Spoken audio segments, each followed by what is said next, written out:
Od malička som sa rád hrával s rôznymi hračkami. Vtedy ma zaujímali autíčka, túžil som mať doma formulu, veľké požiarnické auto. A teraz držím v ruke túto hračku. Prečo ma zaujala práve táto hračka? Ešte predtým, ako vysvetlím dôvod, prečo ma táto hračka zaujala, povedzme si, čo je to metabolizmus a ako vzniká cukrovka. História inzulínu.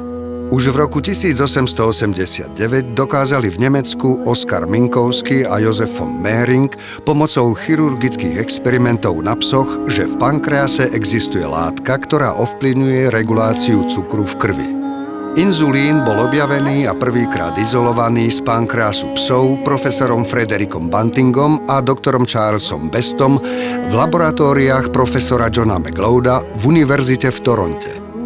Za tento objav bola udelená profesorom Bantingovi a McLeodovi Nobelova cena v roku 1923 za medicínu. Tento prevratný objav znamenal záchranu životov pacientov trpiacich na cukrovku. Na druhej strane po určitom čase sa prišlo k poznaniu, že podávanie inzulínu nepredstavuje úplne dokonalú kontrolu hladiny cukru podľa okamžitej potreby organizmu. Liečba inzulínom je častokrát spojená s prípadmi vysokej i nízkej hladiny cukru v krvi, čo môže viesť k zdravotným komplikáciám. Jedlo, trávenie a metabolizmus. Cukrovka, latinsky diabetes mellitus, je ochorenie charakteristické zvýšenou hladinou cukru v krvi. Znamená to poruchu chemických pochodov v tele. Jedným z najdôležitejších metabolických procesov je premena potravy v tele na energiu a teplo. Možno tiež povedať, že jedlo je energia a metabolické procesy uvoľňujú túto energiu na prácu svalov, na tvorbu tepla a podobne. Aby mohli živiny, v našom prípade je glukóza najdôležitejšia, vstúpiť do buniek, pankreas vylučuje hormón inzulín do krvi. Iba keď sa inzulín naviaže na povrch buniek, môže glukóza prejsť z krvi do buniek. Vo vnútri buniek sa živiny buď okamžite premenia na energiu, hovoríme, že sa živiny spaľujú za pomoci kyslíka zo vzduchu, ktorý dýchame, alebo sa zlučujú a vytvárajú zásoby energie vo vnútri bunky. Telo potrebuje energiu neustále.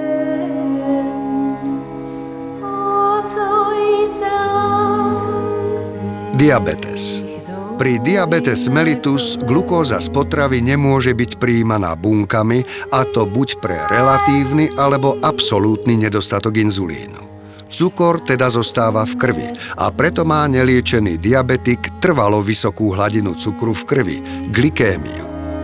Keď je hladina cukru v krvi veľmi vysoká, časť cukru prechádza do moču.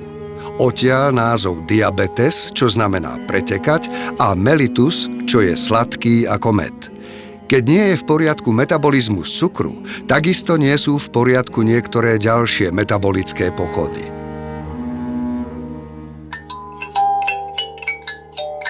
Predstavme si, že toto je funkčná pankreatická bunka, ktorá u zdravého človeka produkuje inzulín podľa toho, aká je koncentrácia cukru v jej okolí. Hovoríme, že pankreatická bunka funguje normálne. Ak by sme do tela chorého pacienta preniesli takúto zdravú bunku, okamžite ju napadne imunitný systém a protilátky, bunka ochorie a prestane produkovať inzulín. My chceme túto prenesenú bunku ochrániť, chceme, aby kyslík, živiny a glukóza prúdili k bunke, ale nechceme, aby ich napadli bunky imunitného systému a protilátky. Ale čo je najdôležitejšie, chceme, aby tieto bunky produkovali inzulín v závislosti od hladiny cukru v okolí bunky. Je to v podstate ten istý prípad ako dieťa, ktoré sa hrá s touto hračkou.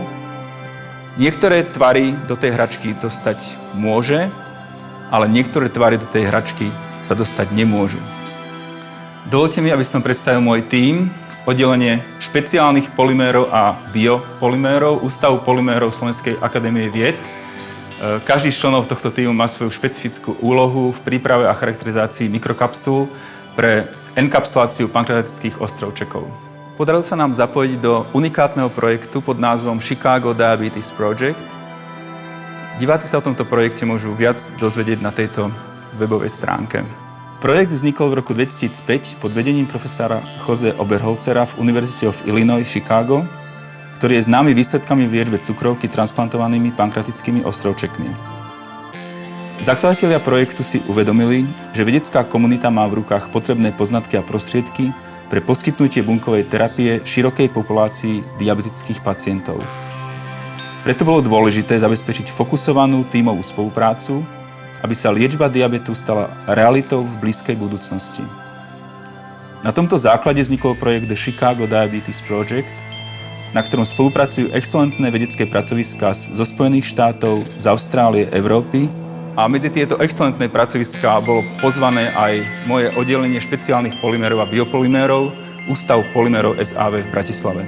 V roku 1985 bolo na svete 30 miliónov diabetikov. Dnes toto číslo vyletelo na viac než 197 miliónov. Predpokladá sa, že do roku 2025 diabetes ovplyvní viac ako 300 miliónov ľudí po celom svete. Diabetes vedie k závažným zdravotným komplikáciám, vrátane amputácie, oslepnutia, zlyhania obličiek, infarktu. Diabetes sa môže čoskoro stať na svete najčastejšou príčinou smrti. Základným cieľom The Chicago Diabetes projektu je náhrada poškodených pankreatických ostrovčekov, ktoré produkujú inzulín, transplantáciou funkčných pankreatických ostrovčekov. Tento princíp sebe zahŕňa dva problémy. Tým prvým problémom je nemožnosť získať dostatočné, nelimitované množstvo pankreatických ostrovčekov pre širokú populáciu diabetických pacientov. A druhým problémom je nutnosť ochrany transplantovaných ostrovčekov pred imunitným systémom, podávaním imunosupresívnych látok. Chicago Diabetes Projekt je unikátna vedecká spolupráca svojho druhu. Lekári, vedci, inžinieri, chemici a molekulárni biológovia z 3 kontinentov majú spoločný cieľ. Nájsť liek na cukrovku tak rýchlo, ako je to možné. Danovi Webbovi veľkorysý dar z najmenších buniek zmenil celý svet. Diabetes mu diagnostikovali vo veku 13 rokov. 3 inzulínové injekcie každý deň. Pokúšať sa predvídať meniacu sa hladinu cukru v krvi. Pamätať si neustále počítanie sacharidov, dietné obmedzenia a neustále obavy z komplikácií, ktoré ovplyvňujú diabetikov. Slepota, poškodenie nervov, amputácia nohy. Väčšina diabetikov pozná príznaky na nízku hladinu cukru v krvi. Sú spotení, roztrasení, dezorientovaní a zmetení tým, že nedokážu plniť jednoduché úlohy. Tento muž mal množstvo záchvatov, zvyčajne v noci. Hypoglykemické udalosti spôsobili, že mal 2 automobilové nehody a stratil zamestnanie. To vyvolávalo neustále napätie aj doma. Nenávidel každého a začal nenávidieť aj samého seba. Potom sa dozvedel o možnosti transplantácie pankreatických ostrovčekov a bol prijatý do experimentálneho výskumného programu na University of Illinois v Chicagu, ktorý vedie profesor Jose Oberholzer. Mikroskopické bunky zodpovedné za produkciu inzulínu boli enzymaticky izolované z pankreasu darcu a injekčne transplantované do pacientovej pečene. Dnes berie imunosupresíva, lieky, ktoré ochraňujú tieto bunky, aby jeho imunitný systém tento vzácny dar nezničil. Transplantáciu podstúpil v marci 2009. Cukor v krvi zostal normálny a čo je najdôležitejšie, nemal jediný hypoglykemický záchvat. Základným cieľom projektu je nájsť funkčnú liečbu cukrovky pre širokú populáciu diabetických pacientov. Tento cieľ sa plánuje dosiahnuť tým, že sa nájde nelimitovaný zdroj funkčných pankreatických ostrovčekov, ktoré budú transplantované do diabetického pacienta. Úlohou transplantovaných ostrovčekov je kontinuálne kontrolovať hladinu cukru v krvi u diabetického pacienta. Okrem toho je nutné tieto ostrovčeky ochrániť pred atakom imunitného systému. Tento cieľ sa dosahuje tým, že ostrovčeky sa obalujú, hovoríme, že sa enkapsulujú do semipriepustnej polymérnej membrány, ktorá má svoju špecifickú úlohu. Táto úloha spočíva v tom, že membrána dovoluje kontinuálny a bezproblémový prestup živín, kyslíka a glukózy ku ostrovčekom a z ostrovčekov vylučovaný inzulín do tela pacienta a zároveň membrána nedovoluje prestupu imunitného systému, to znamená buniek imunitného systému, tak, aby rozpoznali a zničili transplantované ostrovčeky. Takýmto spôsobom je možné sa úplne vyhnúť nutnosti podávania imunosupresívnych látok, v čom je nesmierna výhoda tohto princípu liečby cukrovky.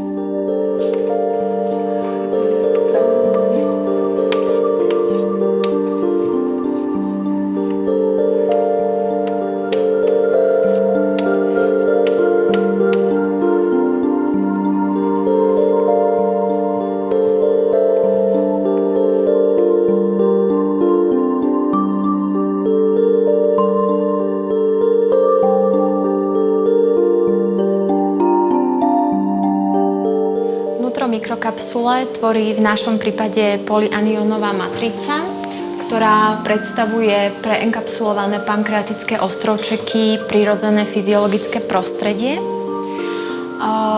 Pričom základnými zložkami tejto polyaniónovej matrice sú alginát sodný a sulfát celulózy, oba prírodné polyaniónové polyméry. A ďalej vidíme polopriepustnú, čiže semipermeabilnú membránu, ktorá je výsledkom komplexačnej reakcie medzi záporne nabitým polyaniónovým roztokom a kladne nabitým roztokom polykatiónu, ktorého hlavnou zložkou je polymetylénkogvanidín hydrochlorid. Moje oddelenie dlhodobo pracuje na vývoji polopriepustnej polymernej membrány pre enkapsuláciu a transplantáciu pankreatických ostrovčekov v nadväznosti na skúsenosti, ktoré som získal na zahraničnom pobyte vo Vanderbilt University v Nashville, USA v 90. rokoch. V prvom prípade si nastavíme prietok polyaniónového roztoku, ktorý máme v tejto koaxiálnej tryske. Ako druhé si nastavíme roztrekovanie kvapiek polyaniónu na menší tvar týmto druhým regulačným ventilom. V období posledných približne 7 rokov sa nám podarilo zabezpečiť potrebnú prístrojovú štruktúru a získali sme významné uznanie celosvetovej komunity v oblasti využitia polymernej chémie v príprave polymerných mikrokapsúl pre enkapsuláciu živých buniek. V ďalšom kroku si pustíme polykatiónový roztok do lievika, aby sa nám vytvorila určitá hladina. Spustíme roztrekovanie kvapiek polyaniónu do polykatiónového roztoku.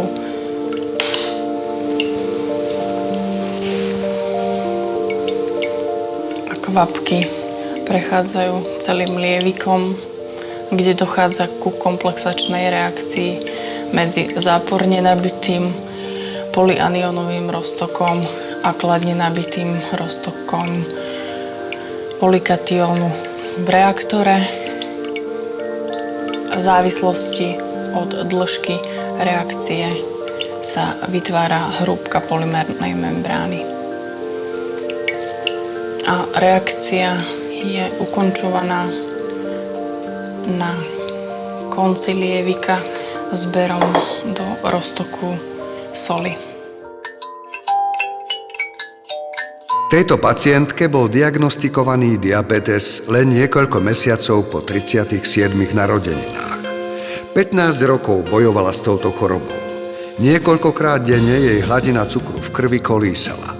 Tieto závažné výkyvy odčerpávali sily a cítila sa fyzicky aj emocionálne vyčerpaná. Počas posledných rokov choroba pokročila do takej miery, že si nevedela zaviazať ani šnúrky na topánkach. Dokonca niekoľkokrát stratila vedomie.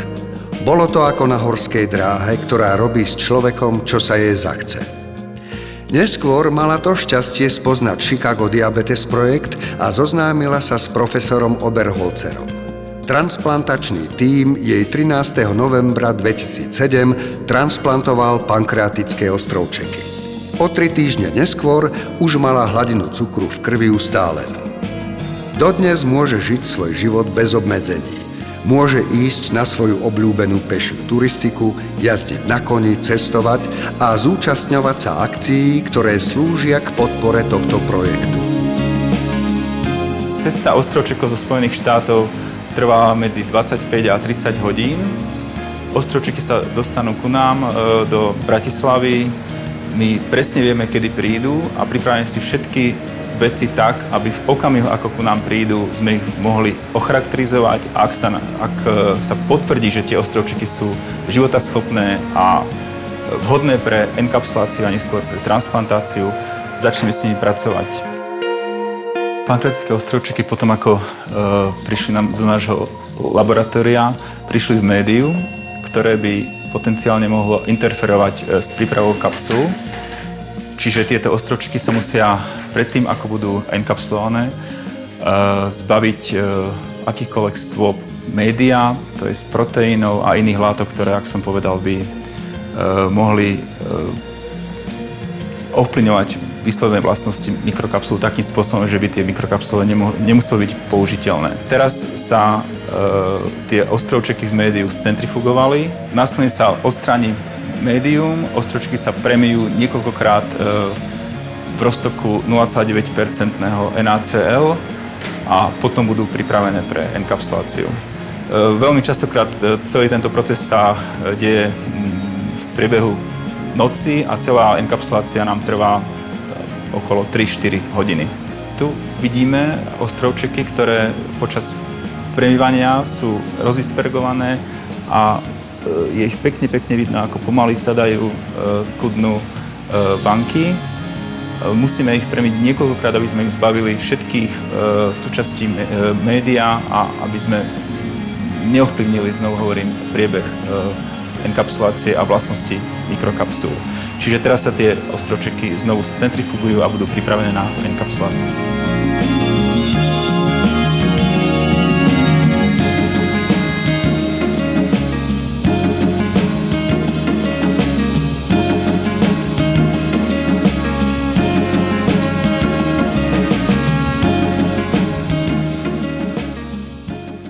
Cieľom nášho projektu je dostať sa do klinických testov.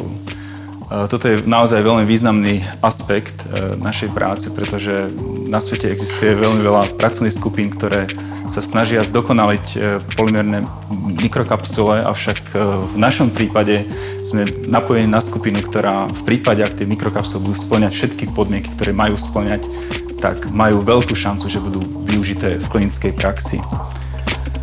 V lani sme mali také dosť vzrušujúce obdobie, pretože mikrokapsuly, ktoré boli pripravené na našom ústave, vykazovali vynikajúce správanie po transplantácii do brušnej dutiny primátov. Predpokladá sa, že brušná dutina bude práve tým miestom, kde sa budú transplantovať enkapsulované ostrovčeky a nie len teda u pokusných zvierat, ale aj do ľudí. Po týchto úspešných experimentoch v súčasnosti sme vo fáze, kedy okrem funkčnosti transplantátu sa pre nás stala veľmi dôležitá vlastnosť mikrokapsul a to ich bezpečnosť pre pacienta po transplantácii. Od začiatku projektu sme sa zamerali na fyzikálno-chemickú charakterizáciu mikrokapsul, tých, ktoré boli pripravené a optimalizované u nás na našom ústave a spolu s mikrokapsulami, ktoré chodili na náš ústav z rôznych končín sveta, ako napríklad zo Sydney, z Trondheimu, z Perugie. V prvom kroku sa mikrokapsule sledujú pomocou optického mikroskopu, ktorý je vybavený kamerou. Tuto máme kapsule, ktoré dáme takto na statív a príslušným programom, ktorý máme v počítači, sa vyhodnocuje veľkosť kapsul a taktiež hrúbka membrány.